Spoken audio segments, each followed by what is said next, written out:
好啦，乡亲啊，你会感觉讲最近拢安尼头昏昏、脑顿顿，人安尼真懒死、神搞搞无？中医师讲，这就是即摆这个季节真会发生的春困。啥是春困咧？要安怎来改善咧？来看咱这个报道。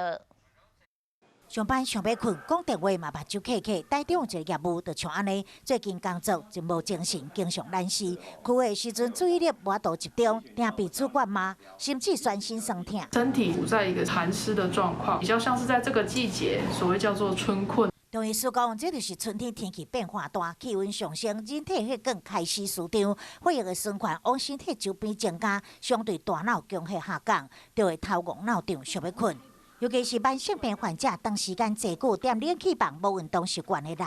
陈脉饮它有一些就是人参、麦冬跟五味子，就可以让春困的症状可以达到很明显的改善。除了中药保健西医嘛建议加食青菜、水果，补充维他命 B， 当提振精神。加食我菇类海产，也有晒日头，增加维他命 D， 会当改善疲劳甲全身的酸痛。另外嘛，要注意是不是有其他的疾病，可能是糖尿病病人，血糖控制不好；高血压的病人，是不是有甲状腺疾病、机能低下？